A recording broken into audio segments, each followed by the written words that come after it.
दोस्तों good morning. आप लोग कैसे हैं? उम्मीद करता हूँ सभी मित्रगण हमारे ठीक होंगे। मित्रों, आज आपके लिए लाया हूँ लकीर की फकीर नपुंसकता की चिकित्सा।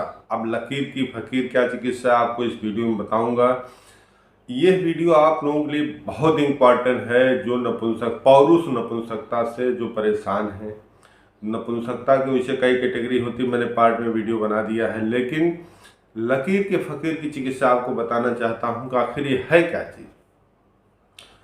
ये लकीर का फकीर का मतलब ये है कि जैसे कोई चीज़ पहले से चली आ रही उसी को लकीर की फकीर की चिकित्सा कहते हैं।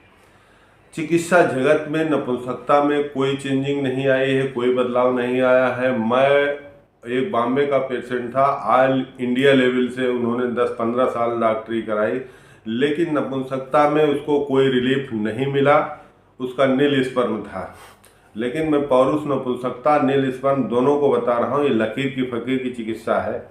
तो पौरुष नपुंसकता जो होती है, ओरिजिनलिटी आपसे बता दिए कि अगर आपका हार्ट सही है, क्योंकि ईडी इरेक्टाइल डिसफंक्शन क्या है, जैसे मान लीजिए आप मौके पे गए, आपका हार्ट भागने लगा या स्पीड में चल रहा है, धड़कन आपकी स्पीड में चल रही है, तो आप वहाँ क्या करेंगे, टाइटनेस खत्म हो जाएगा और तुरंत फाल हो जाएंगे। रही बात है कि अब मैं आपको बता दिया हूँ कि हार्ट को मेंटेन करने के लिए सबसे अच्छा यह है कि अगर आपका कोलेस्ट्रॉल बढ़ा हुआ है तो आप एलियम सटाइवा ले लीजिए। अगर आपके हार्ट कमज़ोर हैं तो R2 ले लीजिए।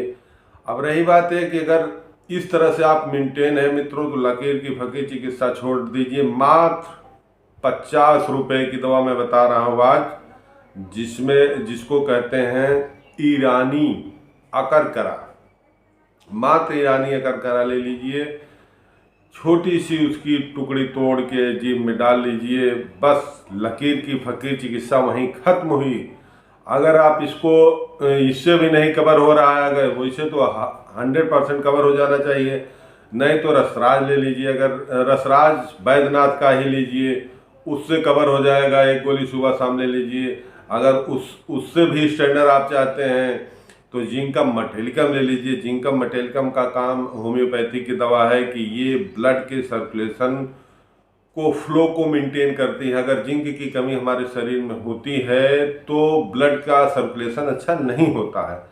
ये चीज़ अगर कोई अच्छा डॉक्टर है तो ही समझ सकता है, नहीं तो बस यही कहेगा कि जो स्टेमिना वाली दवा दो, स्टेमिना वाली दवा दो। अरे स्टेमिना का मतलब यह है कि जब आपकी शरीर आप की पोजीशन में चलने लायक होगी तभी तो स्टेमिना होगा। पता लगा कि आप टेंडेलाफिल ले लिए। टेंडेलाफिल क्या होता है, ब्लड के फ्लो को बढ़ा देता है। आप टेंडेलाफिल लेके बैठ गए हैं, यहाँ हार्ट आपका काम ही नहीं कर पा रहा, आपको ब्लड दे ही नहीं पा रहा है। पूरे शरीर को ऑक्सीजन सहित ब्लड देने वाला हार्ट होता है।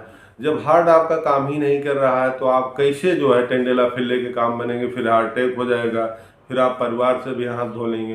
तो लकीर की फकीर चिकित्सा छोड़ के पहले अपने हार्ट को मेंटेन कीजिए। एलियम सटाइवा लीजिए, ट्राइग्लिसराइड चेक करा लीजिए, उसके बाद R2 ले लीजिए, उसके बाद R3 ले लीजिए। आपके पैसे के ऊपर है, 100-200 रुपये की चीज़ें हैं। जितने में आप डॉक्टर की फीस देंगे उतने में आप डॉक्टर बन जाएंगे।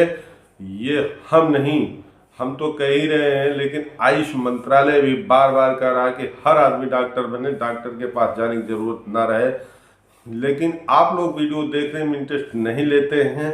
एक दिन इंटरेस्ट लेना ही पड़ेगा। मैं जानता हूं कि पूरा वर्ल्ड इस चिकित्सा से जूझ रहा है, उसको कोई अच्छी चिकित्सा नहीं मिल रही है। जैसे पेशेंट हमारे पास आते हैं कि 10-10 साल चिकित्सा करके परेशान है, शून्य नजर आता है, शून्य के आगे कुछ नहीं होता है। यहाँ तो चिकित्सा यही है कि पहले आपको आराम होगा, फिर जो कास्ट देना होगा देना। इसे हम चैलेंज चिकित्सा का नाम दिए हैं मित्रों।